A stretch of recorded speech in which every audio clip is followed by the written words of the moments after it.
ஓம் ஷாம் சனிச்சராய நமः. ஓம் ஷாம் சனிச்சராய நமः. ஓம் ஷாம் சனிச்சராய நமः. நான் சனி பகவான், கர்மத்தின் நீதிபதி, காலத்தின் கணக்கு பார்ப்பவன், நீதியின் வடிவம். இன்று 2026 மார்ச் 6 வெள்ளிக்கிழமை காலை 8:24 மணிக்கு நான் கும்பராசியிலிருந்து மீனராசிக்கு பெயர்ச்சி அடைந்தேன். கேளுங்கள், 2026 சனி பெயர்ச்சி காலத்தில் உங்கள் ஒவ்வொரு ராசிக்கும் என்ன பலன்கள் கிடைக்கும் என்பதை தனித்தனி காணொளிகளில் நான் நேரடியாக அறிவிப்பேன். ஒவ்வொரு ராசிக்கும் தனித்த கர்ம கணக்கு உள்ளது. அதை தெளிவாக நான் விளக்கப் போகிறேன். இப்போது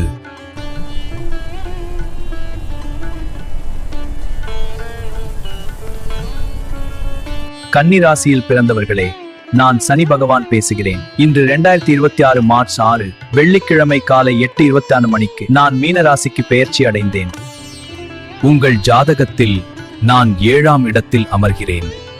இதனை கண்டகசனி காலம் என்று அழைப்பார்கள். இந்த காலம் உங்கள் வாழ்க்கையில் உறவுகள் மற்றும் கூட்டுத் தொழில்களில் முக்கியமான பாடங்களை கற்றுத்தரும். இப்போது மாணவர்கள், இளைஞர்கள், பெண்கள் மற்றும் முதியோர்களுக்கு என்ன பலன்கள் என்பதை நான் உங்களிடம் கூறுகிறேன்.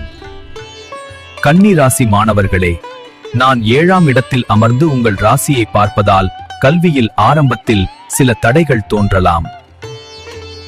சில நேரங்களில் கவனம் சிதறலாம். ஆனால் நீங்கள் விடாமுயற்சியுடன் படித்தால் மேல் படிப்பில் நீங்கள் எதிர்பார்த்த இடத்தை அடைய முடியும். குழுவாக படிப்பது உங்களுக்கு அதிக பலன் தரும். விவாதித்து படிப்பது உங்கள் அறிவை மேலும் வளர்க்கும். மொழிப்பாடங்கள் மற்றும் இதழியல் துறையில் உள்ளவர்களுக்கு புதிய வாய்ப்புகள் கிடைக்கும். பரிகாரமாக புதன்கிழமைகளில் ஹயக்ரீவர் அல்லது சரஸ்வதி தேவிக்கு நெய் தீபம் ஏற்றி வழிபடுங்கள். கன்னி ராசி இளைஞர்களே, கூட்டுத் தொழில் செய்பவர்கள் உங்கள் கூட்டாளிகளிடம் வெளிப்படைத்தன்மையுடன் இருப்பது மிகவும் அவசியம். புதிய வேலை தேடுபவர்களுக்கு சிறிது தாமதத்திற்கு பிறகு ஒரு நல்ல கௌரவமான வேலை கிடைக்கும். வேலையில் இடமாற்றம் அல்லது பணிச்சுமை அதிகரிக்கலாம். திருமண முயற்சிகளில் சில இழுபறிகள் வரக்கூடும். ஆனால் நிதானமாக முடிவெடுத்தால் நல்ல வரன் அமைவார். நண்பர்களுடன் தேவையற்ற வாக்குவாதங்களை தவிர்க்குங்கள். பரிகாரமாக சனிக்கிழமைகளில் அனுமன் கோவிலில் 7 தீபம் ஏற்றி வழிபடுங்கள். கன்னி ராசி பெண்களே, குடும்ப வாழ்க்கையில் சில நேரங்களில் சிறிய மனஸ்தாபங்கள் உண்டாகலாம். கணவருடன் பேச்சில் நிதானம் காட்டுவது மிகவும் அவசியம். வாழ்க்கை துணையின் ஆரோக்கியத்தில் அக்கறை காட்டுங்கள். சில நேரங்களில் சுப காரியங்களுக்காக செலவுகள் அதிகரிக்கலாம். ஆரோக்கியத்தில் மன அழுத்தம் அல்லது நரம்பு தளர்ச்சி போன்ற பிரச்சனைகள் வரக்கூடும். யோகா மற்றும் தியானம் செய்வது உங்களுக்கு மிகுந்த நன்மை தரும். பரிகாரமாக வெள்ளிக்கிழமைகளில் மகாலட்சுமிக்கு மல்லிகைப்பூ அர்ச்சனை செய்து வழிபடுங்கள்.